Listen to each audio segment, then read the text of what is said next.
Ivan, who off the top of your head would you call the voice of football? Martin Tyler. Well, that's lucky, isn't it? Okay, so it gives us great pleasure. It's actually a really special one because in the past, obviously, we've done huge names from Fulham's history who have played for Fulham or renowned fans. But it's the first time that we've done at Fulham Fix where this person isn't necessarily affiliated with Fulham but does have a long history of it. It's a great pleasure to welcome you to the podcast. Martin Tyler, how are you doing? I'm great. Thank you for having me. Well, I was in this room a couple of weeks ago doing my own podcast. Were you in? Were you? With Tom Kearney, yeah. So it's great to repay the favour. It's perfectly designed for a nice little chat. So let's have a nice little chat. Mark, I'm sure everyone listening at home will just be immediately hearing your voice and have millions of memories flooding back. I'm having it just sitting here and watching you. I can see the history of football like reading out before me. But I mean, maybe the first place to start is where does it begin with you in Fulham? Like, what's your association with it, and how does it start? Well, it goes back a long way. Right. I'm a Woking fan, and I know a lot of people think I support Premier League teams, but I absolutely don't. If they play well when I'm commentating, then I do sound excited for them, including Fulham, of course, down the years. Yeah. But I'm a dyed-in-the-wool Woking fan since I was 8 years old. And that was 1953. In 1958, Woking had a great run in the Amateur Cup, which is now really the equivalent of the FA Trophy. Mm-hmm. And it took them to a semi-final at Craven Cottage against Barnet. And so that was the first time I went. There were special trains in those days. How old were you at this point? 58, I was 12. Right. Yeah. And so that's my first sighting of it. And actually, in my mind's eye, when I look at the outside, the facade of the ground, it still takes me back to that. Yeah, very similar and rightly protected as well. The game finished 1-1. Woking were quite lucky. There was a big crowd, over 20,000. And the Woking, no subs, the Woking main central defender, his wife was ill overnight, so he was able to travel to the stadium, but he didn't get in time to play, so they had to put somebody else on the team sheet. No subs allowed. So that was a big blow on the day. I can still remember it now. His name was Ken Turner, so somebody filled in for him. Do you think if Turner plays, Woking wins? Well, Woking won the replay when Turner did play. Which was at Brentford, the old Griffin Park ground. And so it finished 1-1, luckily, so we sort of went back on our special train back home thinking, well, we're still in this. And then Woking got to the final at Wembley and won 3-0. And this is the link, really, with Fulham, apart from the ground. There's one of the goal scorers. There were two goal scorers. A guy called John Hebden scored two, but the other was Reg Stratton, who a year later signed for Fulham. Right. And didn't have the most distinguished career. I remember chatting to him shortly before he passed away, and he said it was his national service, which was in operation then, and it was very hard to settle in from amateur football, and we call it non-league football now. But he scored one goal to beat Liverpool. So if you look up in your Fulham history, I think it was 1964 maybe, Fulham won, Liverpool 0, and Stratton was the scorer. So if you're going to score against anyone as well. Yeah, well, I think that's quite a nice thing. We actually could have done with him last year, to be honest with you, Stratton. But he is the great uncle, he was the great uncle of Tom Cleverley, who's obviously made a big name for himself, as currently the Watford manager. So there was quite a connection there in my work as the years went by and Tom came into football, obviously Manchester United and playing for England, that we could discuss Woking and Fulham in the sense of what his great uncle Reg did. So after that, because I lived near a railway station in West Byfleet, when Woking weren't playing, I could get the train to Wimbledon and the District Line, all still the same journey, to either Putney Bridge to watch Fulham or to Fulham Broadway to watch Chelsea. I did that. That was random, really. But I obviously saw Johnny Haynes and Kosh Chamberlain, who was a different side of it. And I tell you what I did learn, the humour on the riverside bank, which was just not uncovered terracing then, where I would plant myself. And I'm quite tall now, but I was pretty small then. I used to get passed down the front like they tell you. Yeah. Like that's what used to happen to kids. But the wit and wisdom and the one or two butts of the humour, like Maurice Cook played a lot of games for Fulham, but he wasn't the most cultured player. And Tosh Chamberlain and Johnny Haynes would be having private arguments between themselves during games. And so I learnt a lot about the fun of it all. And some of the wit, it wasn't cruel. It was pointed, shall we say? Yeah. So that and a lot of good players Fulham up and down in that period, but it was a good time to learn about top level football. I bet it was. And Fulham played a part in that, and that led on to me having a connection when I got into television very early in my career with maybe the greatest day in Fulham's history. I'm not sure. Perhaps having lost the final, it would be called that. No, it would be. Yeah, unfortunately, it's up there, isn't it? Though I guess 75 would be. We'll get to that in a second. But firstly, the thing that really struck me with what you're saying is, I was taken as a 12-year-old to go and see Fulham because my dad thought, it's a different club. It's like a place for the first sign of independence where a young kid could be without it being necessarily like threatening or whatever. He could feel. Did you ever, in the late 50s, did it have that same feel? Oh yeah, I went on my own. I mean, I didn't go with anybody else. If you got there early enough, you could get in, and there weren't all ticket games or anything like that. So I would aim for, I don't know, probably the kickoffs with pre-floodlights, I guess.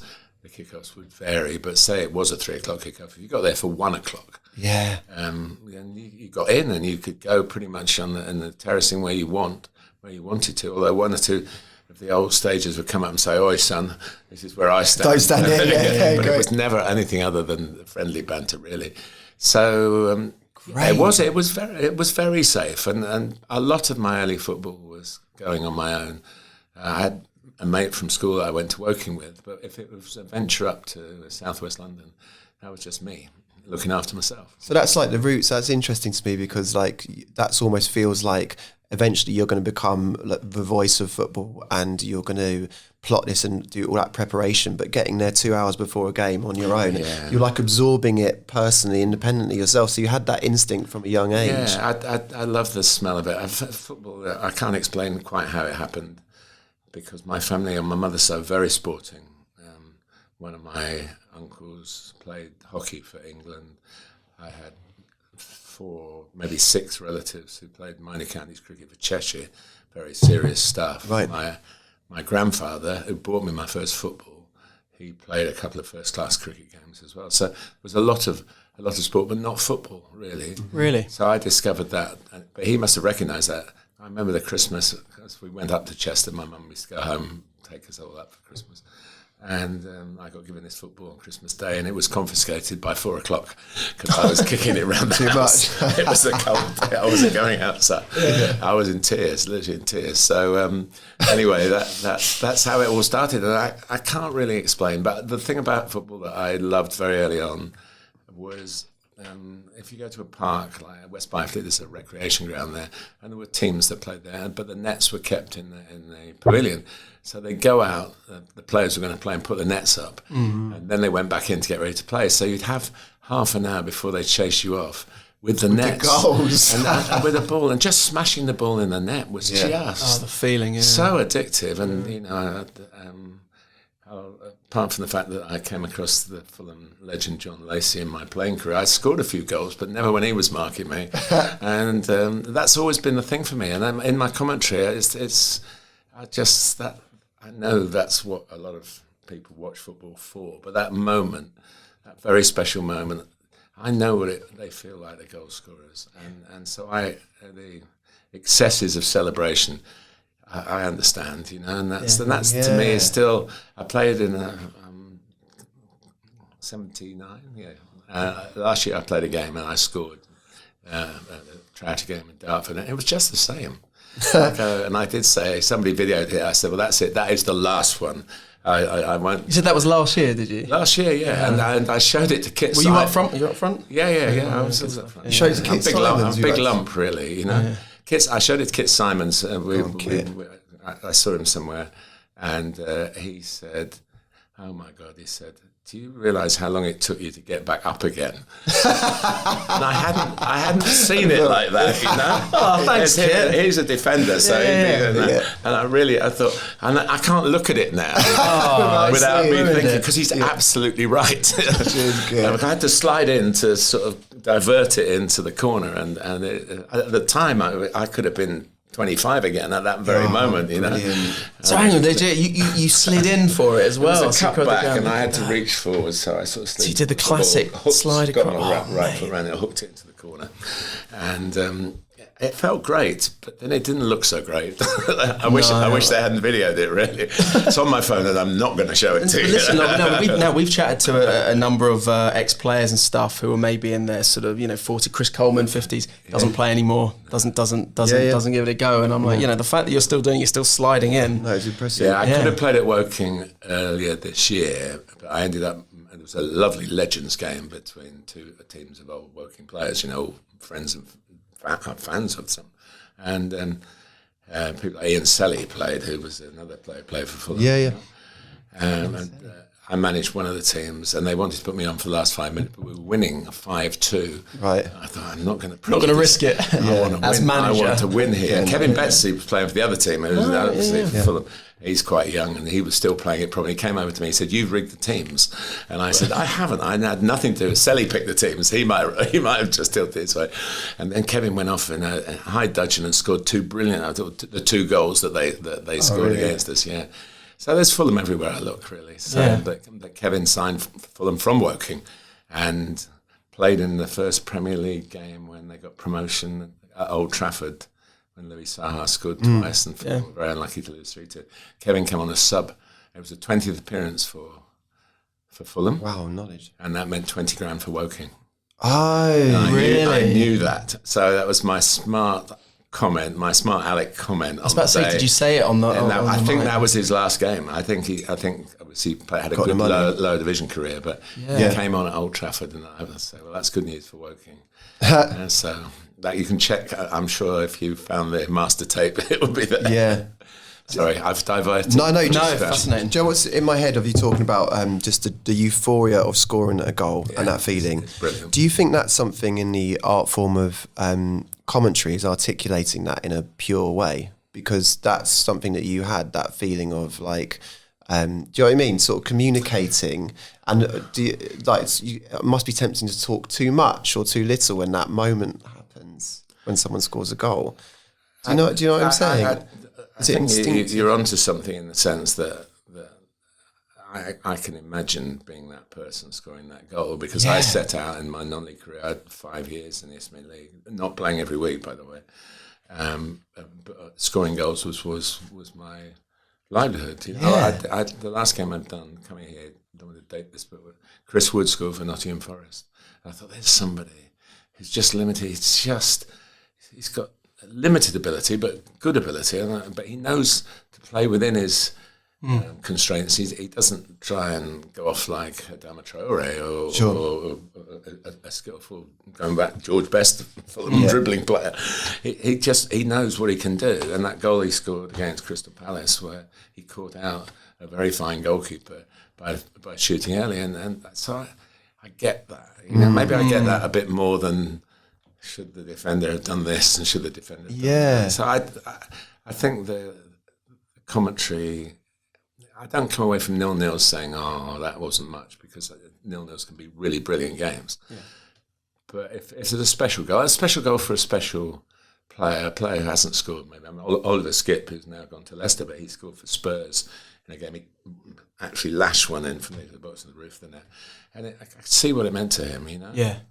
Ricky Lambert scored on his Premier League debut, having come from the lower divisions when he got with Southampton into the Premier League, and 4 minutes into his come on a sub at Man City, in 4 minutes he scored a Premier League goal, having sort of scuffed around the lower divisions, and suddenly, and you can live and breathe those moments, you know. Yeah, and telling people that story as well, that implied that backstory. Backstories are really, I love the backstories. In fact, a lot of my prep is the backstory stuff, which you can't always use, because it's sensitive stuff, but the game is too fast. You have to be very careful not to get sort of self-indulgent in a commentary, because you want to tell this story. You have to find the right time to tell it. Would you tend to over-prepare? Do you tend to over-prepare for games? Or I would guess so, yes. I think there are certain things that I do as a sort of stock in trade, which I'm doing with Fulham. The next game I'm doing is Fulham game. Yeah, I'm going through. This is just prior to the Everton game. For when those watching, I'm going through the appearances in case it's somebody's landmark appearance or it's somebody's birthday, or you've got Marcus Silva going back to Everton. Yeah, Alex Iwobi going back to Everton. Yeah, there are things like that you want to try and factor in. What sort of mood it is. Some people. I remember asking Pochettino if he'd ever been back to Tottenham, and he hadn't until he went back with Chelsea. He hadn't been back, not even to watch a game. You know, it was just a stray question. He went, "No, I haven't been back." Wow.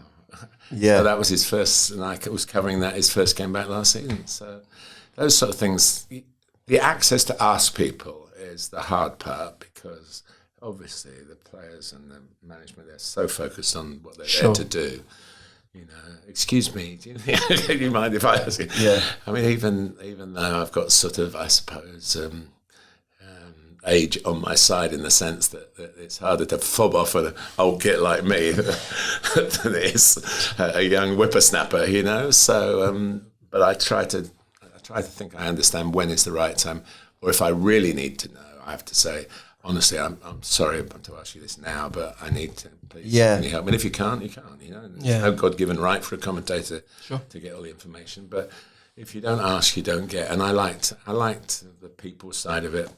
They're all what I wanted to be. I was a non-league footballer. I wanted to be them. I wanted to be playing at the highest level. And I think playing is the best. Commentating is the next best. And I've coached for 20 years at various non-league teams, including the National League, which surprised me that we got that high, but we did with Woking. And it's not anywhere near the thrill of playing or commentating. It's very hard work. Oh, coaching really is referred to commentating. Especially now with the pressure on results, Yeah. But when you are when you are coaching, or even even as that young boy that was in the Riverside, at the Cottage, do you have a kind of running commentary in your head? Is there a kind of is there something going in your head? Because obviously it's such an incredible skill, and to those that have ever tried it, I went to drama school actually, weirdly, in Guildford, and one of the things we had to do, I remember that, was we had to do a commentary. Like, we had to try and, I can't remember what the thing was, but it's so hard, and it's so hard to not to repeat stuff or armour and that sort of thing. It's such a natural thing. Or certainly that's how it seems. I'm not trying to do you a disservice there, but is there something that goes on there in your head? I always knew as a kid who'd scored, and I sort of went away with memories of how things had happened. And I couldn't have told you then we'd be having this conversation at the other end of my life. Yeah. So, and I did used to write little reports. Did you? On the Woking games, yeah. Just for probably yourself? I was 14 or 15 or something doing that.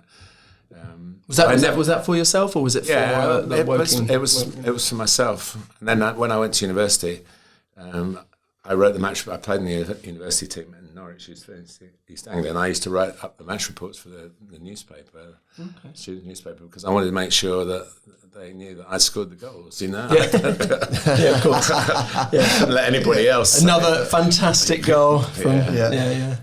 One of my favourite bits of your commentary is probably the number of people's, and I'm furthest from a City fan, believe me, but the Aguero moment is just outrageous. And it's one that, just as a football fan, I can't watch without getting goosebumps. And there's a number of different versions out there of different commentators doing it. But my God, I, and this is a total out of body experience. I feel the same as you, and I don't think it's me. Honestly, I just react to it as a viewer, and somebody in football who I better not name, and I can't say the word exactly, but you can imagine the word. Later that year, I bumped into him. I was managing a team that were in the Premier League, and I said, no, it's Man City's moment, Aguero's moment, everything. And he said, no, you could have messed it up, but he didn't say mess. And that's what I guess I'm proudest about it. That it does resonate with the goal and the significance of the history of it. Absolutely. But it is like somebody else is doing it now. Have you watched it back much? It comes on, and I get caught. Sort of, Sky uses it as a promo sometimes. Obviously, it is one of several moments that they have over many years of covering sport wonderfully well. So if it comes on, I still go, oh, that bloke's not bad. I don't go, oh, that's me. I promise you, I don't. I just remember it now, and sorry, they're going. But I've got goosebumps thinking about it. The way it was such a moment in time, you know, and I mean, like you said it earlier, it's like giving kind of, you don't say too much, you kind of give it the space to breathe. You take a moment, you know, but you just say his name, and then you stop for a bit. Because it's so overwhelming what's just happened. It is overwhelming, but also something else. I do say this a lot, so forgive me if people listening to this, watching this, have heard it before. But Mark Hughes was the manager of Queen's Park Rangers. Yeah. And the next night, I bumped into him. It was the LMA dinner, the League Managers Association dinner. They're always on the Monday, or invariably on the Monday after the last Sunday of Premier League football. And by complete coincidence, having spent some time with him on the Saturday and at the game on the Sunday. On the Monday, we arrived at the same time, and we sort of went at each other, because they stayed up, so they were quite happy. Yeah. And he said, that's the noisiest moment in a football ground I've ever heard. This is Mark Hughes, Man United, Barcelona, Bayern Munich, international football, managing in all sorts of different, including Fulham, which might have come after that. Or was it before? Before. Anyway, but somebody who knew what they were talking about when it came to noise. Yeah. So I don't think if I'd said anything, it would be one of those bits where they try and bleed it out of it, really, because it would be you wouldn't have heard the words distinctly. You'd have just heard noise with a bit of talk and trying to get through. So I think it was quite just natural to keep quiet. And the other thing I was going to say to you is I've never done radio. Most commentators have done radio because they've started. They've come out of college or whatever and gone straight into the media. But I never had that opportunity, and I certainly didn't have the opportunity, it's not me. Radio. I think radio. You definitely have to talk. I can't. You can't have any sort of silences. More recently, I've been offered some radio commentary, but I just know it'd be hopeless. Right. So I've just like basically sort of geared.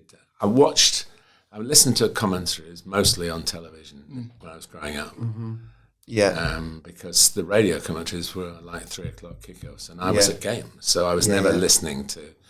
I would hear sports report and the build-up, but I wouldn't hear the commentary. But when television was on, obviously they were very rare.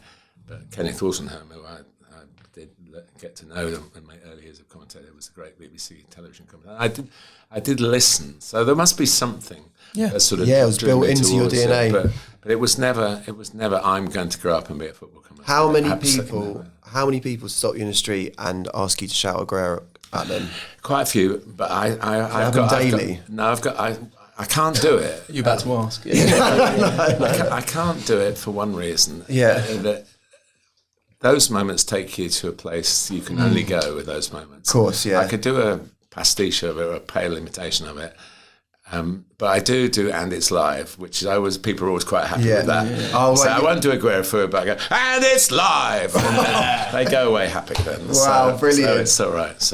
Oh, that is so lovely. So sorry, just to go back a second, because you alluded to it at the very start of the conversation, you were on the team bus in 1975 with Fulham going to the... So what lands you in that situation? We talked about you taking this sort of sliding doors moment to go into your job, but how do you end up with those iconic Fulham players in that moment?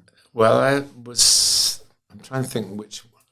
we covered a lot of the Cup run, ITV being... the London weekend. Yeah.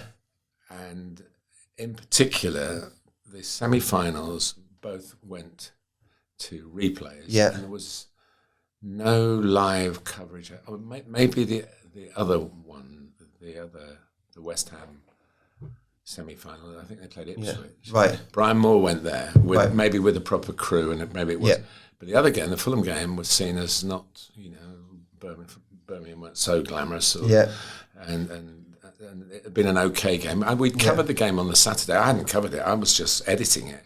So they said, you go up with a couple of cameras, and you can take the great director with you, Bob Gardner, and do a few interviews after the game. And we all expected Birmingham to win, and they'll tack that on to the programme on the Saturday. And it was a game of, very little incident. Two teams very well matched, as the first game showed, right? Despite the fact that Fulham were in the same division. Yeah. And so we had one camera up, just covering the game old-fashioned way, side to side, nothing close up or anything like that, just making sure that the goal, which actually happened, would be covered. Yeah. And we took the second camera to the mouth of the tunnel at Main Road in Manchester, the old Manchester City ground, which was not on the halfway line, it was slightly to the right. So John Mitchell then scores in the 120th minute. We're waiting just to get the players to come off and go, shake hands. They go again, because there would have been another replay. Yeah. That's the way it was then. And then John Mitchell scores. Bob Garden runs onto the field to hug Bobby Moore, which I didn't think was very professional of him, but was very understandable, because Fulham was so friendly, and everybody, they were the access. Alex Stott was just, he was old school manager, but he knew how to.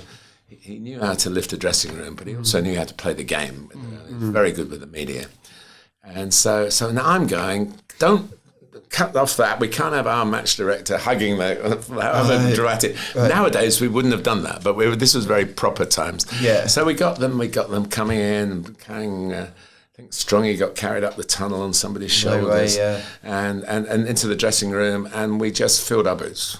And everybody, Tommy Trinder came in, Alex Stott went, they're an absolute shower, this lot, aren't they? What a shower they are. We're in the cup final. And we interviewed everybody. And stayed up all night. I think it was the Grand Hotel. I'm not sure it's still there in Manchester. Everyone stayed up all night, got the train back with the team the next day. Brilliant. There were quite a few empty lager cans on the tables. I bet there were. And so that was the semi-final. So because I'd been part of that, I think Fulham decided that I was an exception. A lucky charm. Maybe. But at least I hadn't disgraced myself during all the stuff, and I actually don't drink, which made it very easy for me not to disgrace myself. And I just tidied up the lager cans and we poured into use. Oh, I love that. And so I was so anxious to be a part of it. So then they have these meetings before the cup finals, and then the finger pointed at me. Well, we've got this camera on the coach, which had happened before. It was an ITV gimmick. They paid the players. The players had a pool and so much money then. So they had the players' pool, which all the sponsors contributed to. Yeah. And we paid big money by players' pool standards to get the camera on the coach. So it was a cameraman, a sound man, and me. But the coach had... in those days you had one sub probably.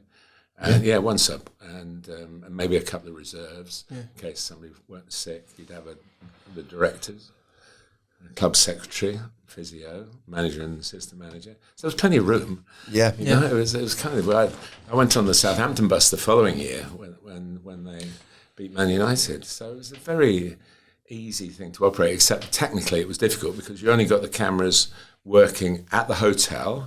There was sort of a link back to base. So is it televised live coverage? No. Yeah. In the bus, you were live, Wow. Yeah, but you could only do it at certain points. So there was a link point midway, which they worked out when they knew where the hotel was. And they go from studio to you. So they throw to me, they go, so let's go on to the Fulham bus. And I remember Les Barrett and John Cutbush pretended to be asleep.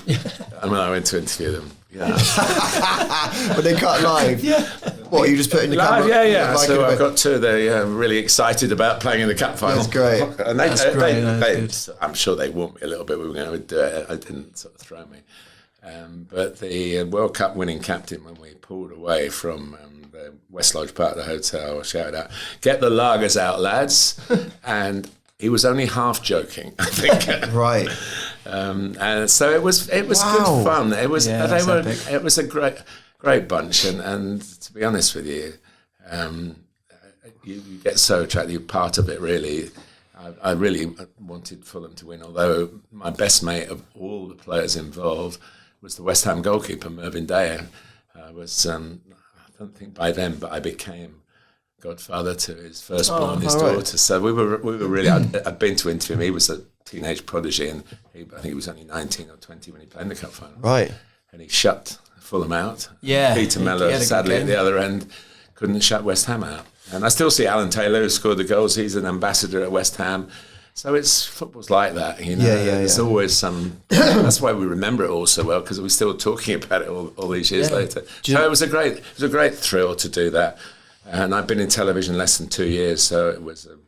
I took a chance on me. Right, sure. Do you know what's really interesting about that is that someone was saying to me the other day that FA Cup final coverage, was almost like the first form of social media content as we know it now, because it was the only day where you'd watch like players have cereal in the morning, go on the coach, do the game. So you'd be getting this like once in a year window into the actuality of the mechanics of being a footballer. I interviewed Andy Gray, who I've of course got to know extremely well in later years, in Everton in the final in '84, in bed in the morning. In his bedroom. It was incredible. But that would have been quite sort of groundbreaking at the time. For people but everybody, the players, it was part of the thrill of getting to the cup final for the players, to get this kind of exposure, you know. Yeah. And of course it's now disappeared and gone lower down the pecking order for everybody. And it's a shame, because those days, and it was BBC v ITV, and there was really always trying to outdo each other. And then on the pitch, I was obviously not commentating then. Brian Moore was doing all the ITV commentators brilliantly, and I was a reporter, so I got to interview the players on the pitch when they got to Wembley. I apologise for that. Sorry, and I also got to interview them after the game. Yeah. But it was then there was a rule. In the week they tossed up BBC and ITV.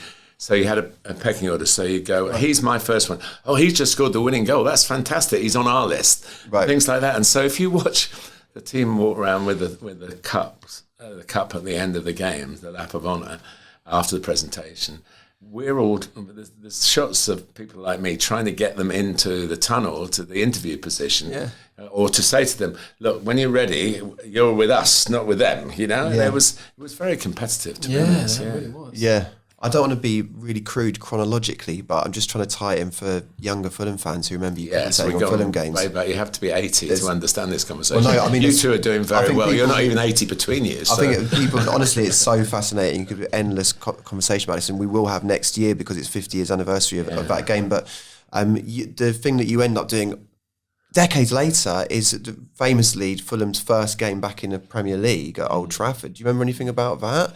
Because you end up doing all these games that are so famous to us now and precious to Fulham when we first get in the Premier League. I remember that Fulham gave a really good account of themselves. And in the end, Louis Saha sold himself to Man United basically by playing so well. That's a great memory of it. Van der Sar, was he in the team, I guess, as well? Van der Sar. But the personal memory, just going back to Woking, is that Kevin Betsy came on a sub, had been signed from Woking, and Woking got the money for his 20th that game. Appearance. So that was my little smart remark about it. So, did you have an affiliation with Fulham at that time? Did you feel like do you have a sense? I know I've always lived very close to the training ground, right? And when Kevin Keegan came to Woking to scout Kevin Betsy, you know, I can remember sort of, because I knew Kevin from his playing days, and so I sort of semi looked after him there. It was a very hot August day, and I had my 2 kids with me, and obviously Kevin made a great fuss of them, and we were in what passes for the boardroom at Woking, and there was a fan going on because it was so hot, and he went to the kids, he said, "That's it, it's my only fan these days." And I'll never forget him saying that. And I'm like, and so that kind of thing. There was always possibly somebody living locally from Brian McBride lived quite near to where I live, right? And so there was always something. Now Tom Kearney does, you know, sort of that kind of area. Sort of down the A3 a bit. Yeah. So, a lot of... And I tell you who was fantastically helpful to me. Christian Damiano, who was the assistant to Jean Tigard. Yeah. He understood why we asked questions, why we wanted to come to interesting. Training. And he was just a kindly guy like your uncle, really, although he was probably the same age as me, but he was an avuncular figure to the commentators and the media. Right. Yeah. Jean was full on, you know, he didn't want to... He had too much to do. I don't call it PR because it's not PR. It's actually trying to help us do our jobs properly. Yeah. But Christian was great, and I remember a lot of him sort of pointed me in the right direction and various things. Yeah. For that period, I also remember Billy McKinley was. This was going back a while. Yeah. Billy McKinley was coach, very competitive man, and I was my first coaching job was Walton and Hersham, and he brought a team down, and we beat them, and for us to be a Fulham 11, not in big deal. We weren't in the conference or anything like that, National League, and then 2 years later, we asked Billy for another game, and we were at Kingstonian this time. Yeah. And Billy remembered he brought 6 internationals, and we lost 8-1. And it was never ever said. But if Billy was sitting here now, I would say to him, "You weren't going to lose again." That's great. And it was. We thought we made a mistake a couple of years ago. Yeah. So that kind of connection, there's always been something around it, and even going way back, as I mentioned, I was coached by George Cohen for a little while when I was a player. Incredible. Pat O'Connell, if you look up, had a part played in the 60s. He coached us as well. And a guy called Ray Evans, who was not yet at Fulham, but he played for Spurs as a teenager, was doing his coaching badges. And he put us through the hardest running session I can ever remember as a player. And he had a couple of years with Fulham in the 70s, I think. So it's always been that sort of locality. And you looked up to Fulham. They always stood for the right values. The ground has always been just so special. Yeah. And it is now in a different way. The quaintness of it has gone. Although the stand, I watched the Newcastle game from the other side of the big stand, thinking, I don't smoke, but I don't want to be dropping the matches anywhere around there. Seats. And thinking, I used to. Sometimes you could stand in front. That's if you were on the Riverside Bank, you could stand in front of the. The main stand, the old stand, in front of the stand along the side with the facade at the back of it. So literally on the touchline. And that was a great place to go. I can remember watching. I think Alfie Stokes scored the goal. Fulham beat West Ham 1-0. I remember being on that side for that one, but the Johnny Haynes memories are from the other side, because Tosh would be on that touchline shooting from 45 yards, and Johnny Haynes would be going, "What are you doing?" Yeah, brilliant. So the down the generations, and now it's terrific. The Newcastle game is one of the best games, one of the best Fulham performances I can remember. Fantastic, didn't we? Yeah, we really did. Played really, really well. And against a very good team. Against a team that actually it's very hard to sort of outpower and outplay, and Fulham did. Yeah. And right to the point, Newcastle, remember, got a goal very early in the second half, and it looked like maybe some of the Fulham teams that I would have seen down the years would not be able to see it through. And they came strong, and then Reece Nelson looks a really good signing too. Really does, doesn't he? Yeah. So there's a lot of I don't know. You can't go to Craven Cottage, I don't think, without thinking history. Well, I was going to say, do you get a sense sometimes when you come to Craven Cottage of seeing yourself as the 12-year-old on the Riverside stand, and could you trace your own personal history back through it? I went to the Newcastle game on the train, on the tube. Right. But exactly the same line. Same journey. Really. It's into Wimbledon, District Line, out, walk through the park. Yeah. And, you were handed over by the fans to get to the front. I couldn't find anyone huge enough to do that. But also what did strike me, and it was like the 50s and early 60s, because there was no hostility. And obviously we've been through periods where walking through the park, even to Fulham, would be a daunting process. Yeah. And the games come through that and out the other side. And it was a lovely day. I'm sure you remember it. It was a really nice day, and everyone in the park was. It was just, this is part of London on a Saturday afternoon. You go to football. Yeah. Now going to football to the Premier League is not like going to football, because it takes a lot of effort and a lot of expense. You can't just turn up like I used to, which is a shame, because we all used to go to London. And even when I was working, I started in a publishing house in 1971. You could go to London. And when I worked for ITV, we're going to go to QPR tonight. We didn't have to make any arrangements. We just go and pay and go in. And people, you talk to people my age and probably 20 years younger. So we just go to football. When we were Arsenal fans, we went to Spurs on the other day when they were at home, and I miss that. Yeah. Because I think the tribalism's taken over a little bit of that. And also, of course, now the need for security and everything. It's obviously you can't just pitch up, which is a shame because I did that. I know it's because you bought a list with you, which I really like. Because obviously, as a commentator, I'm going shopping afterwards. That's what it was. Oh, is that what it was? It's your shopping list. But I like the fact that you've got notes. You came here armed with notes, and that's fantastic. Very minimal notes, but I didn't want to let you down because obviously it's a long period we're talking about, and a lot of it's well before you were even thought of, and probably even before your parents were thought of. So I do realise I'm going into sort of like the tunnel of nostalgia, but it's great. There is one thing I haven't told you about. Go on. Yeah, it's on the list. Alan Mullery. In 1976, so after the cup final, the Moore and Mullery thing was still sort of rocking on. And This Is Your Life, which is not a programme known to younger people now, but was a really big programme. This Is Your Life. Of course. The big book. Where people were caught unawares, and it was on BBC for a while, and it's on ITV, that's the story I'm telling you. And the researchers in the background getting people all lined up to come to a recorded program. Sometimes it was live, sometimes this one wasn't, and catch out the subject who know nothing about it. And in fact, if the subject found out about it, the show would probably be cancelled. Right. And there was a famous footballer called Danny Blanchflower, who was captain of Tottenham when they won the double in 1960-61, who found out about it and said, "Over my dead body, we're going to do this." So everyone was trying to avoid the Danny Blanchflower situation. That was 15 years or so on from this. And I was part of a ITV team that was told about this in secret. We were sent to the cottage to ostensibly cover an arranged match on a Wednesday afternoon between Fulham's first team and the local school.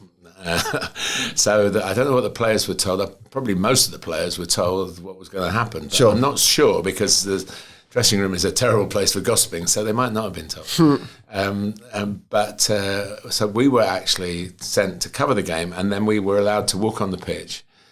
And what we knew, but nobody else did, was that there'd be a cameraman holding the camera, me to one side and the soundman to the other side, forming a bit of a shield. And behind us was the host of This Is Your Life, a guy called Eamon Andrews, You're blocking the view. And we would make sure that Alan Mullery couldn't see him. Alan Mullery was the subject.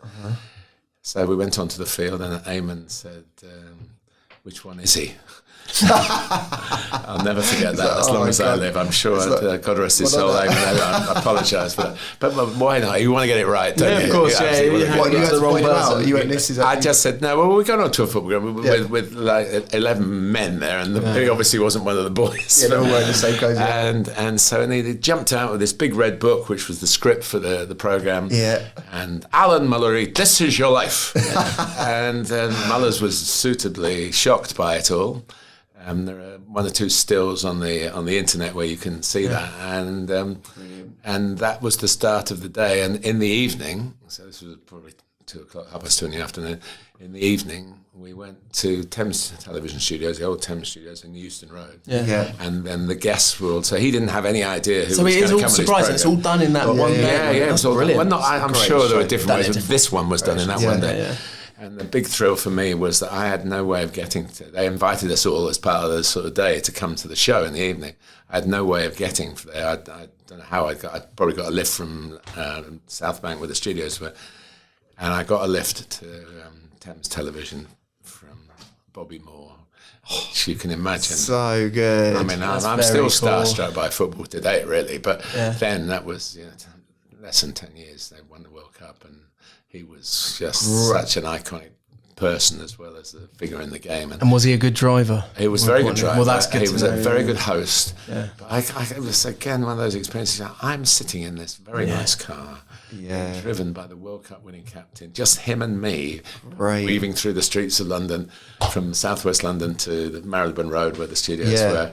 And he was such a gent. And I got to know him pretty well after that. Really, Sadly, not for long enough because he was taken from us, But just everything he wanted it to be. There was nothing at all that sort of distorted the image, I can't think of a more magical experience than getting in a car with Bobby Moore in the passenger seat and just driving through London. So he was my Uber driver. He was your first Uber experience. So that was that. And the show was great, and so we all sat in it, and so that was another experience. Again, another link to the big Fulham memory. Love it. Yeah. Oh my God, it makes me emotional. Just before we let you go, the one thing that's coming up a lot, as it often does on the socials recently, is arguably, certainly we think, the greatest Premier League goal of all time. Yeah. Although didn't even win Goal of the Month because it was voted for by Arsenal fans. What one goal of the month? It was a goal by Jeff Wilshere. Thank you, Jeff. It was a team goal tap-in thing by Wilshere, whatever. It definitely shouldn't have won, but it was voted for, I believe, by the fans. So it was, but you were the voice that day. What's your memories? I think I was the voice that day. I don't think I was the voice for Sky that day. It was a Monday night game, wasn't it? It was an evening game. And I didn't do the Monday nights very often. Ian Darke started doing it, and then it was changed around. But obviously, I was lucky enough to get some really big Sunday games, But on the Mondays, I could do. There was the World Feed, right, which is what I'm heading up to Goodison to do. And what I do on the Mondays still, and I was dispatched to do it. I'm pretty sure, but I was bowled over by the goal. Yeah, it was. Do you remember what you said? No, I don't. Do you know? I believe. Well, I know it. My word. I think you were as shocked as everyone else in the ground. We actually interviewed Berbatov, talked about it, and he said when the ball came across, he thought, it's a useless ball. And he said, I just stopped running at that point. I thought, there's no point, that's not going anywhere. And then obviously Kazami on the chest, volley, spins his body. Of its type, there can't have been any better in the Premier League, I don't think, of its type. Yeah, and Fulham won the game. Yeah. And we didn't win many that season. No. So it was nice to win. But that's we don't want to score a great goal in a 5-1 defeat. No, you don't. Really. No. So the whole context of it is memorable. Yeah. I guess it's probably the highlight of one moment covering Fulham. Really, the low light would be seeing in my 12th or 13th commentary ever, seeing George Best sent off at Southampton. Yeah. That does get shown a bit these days. Right. And I was perplexed by it because we didn't know what he'd done. It was obviously dissent. Right. And arguing his case was Bobby Moore. And I thought, oh my God, Bobby Moore's been sent off. Now that is going to be a story. Yeah. Martin, I can't believe the depth of history we've travelled with Fulham Football Club in the last hour. Have we done since 1958? I think we have. I think 1953 got a mention as well. 1953. I mean, but also home to Newcastle in very much in living memory. Modernised it as well. And we've got away to Everton to come, so hopefully let's get your score prediction for that, and we'll see if it was right. Yeah, come on. Was it? Do you ever do that before the game? No, in fact, I deliberately don't. I'm not biting Okay. back at you out of just the question, because I think my job is to describe what happens. Okay. Yeah. People sitting next to me. Ask Jim Beglin. I'll be sitting with him. Yeah. Okay. Country. Ask him what he thinks. He's allowed to. He's all right. He'll give you a prediction. But I just hope if Fulham play as well as they can do, they have a chance of. We'll be travelling back in different modes of transport back to this part of Surrey. Yeah. I hope they bring something back for you guys anyway. Martin, just thank you so much. It's been an absolute joy. I know so many people are going to feel that's an amazing thing, real privilege to hear you speak for an hour or so. So thank you. Thank you. Yeah. Come on, Fulham. Incredible. I mean, the knowledge that guy has, the memory for it all, unbelievable. And, what a time covered. Do you know what's also nice is that we often talk about people from inside Fulham Football Club, obviously, but it's nice to hear what people outside of Fulham Football Club feel a bit, because there is a lot of love for Fulham from outside of Fulham as well. So it's nice to hear that perspective. Especially with someone who knows their football so well. Yeah. And you won't meet someone who knows more about football from such a long period of time and from every different perspective. So yeah, it's unbelievable, right? We should get some more. We should get some more. Like, there's not another voice of football. We should get some other We get the face of football. It's the face of football. It's the face of football. Make some calls. Jeff, make some calls. Let's get the face of football in. Get us a face of football. Yeah. And meanwhile, we'll see you next week.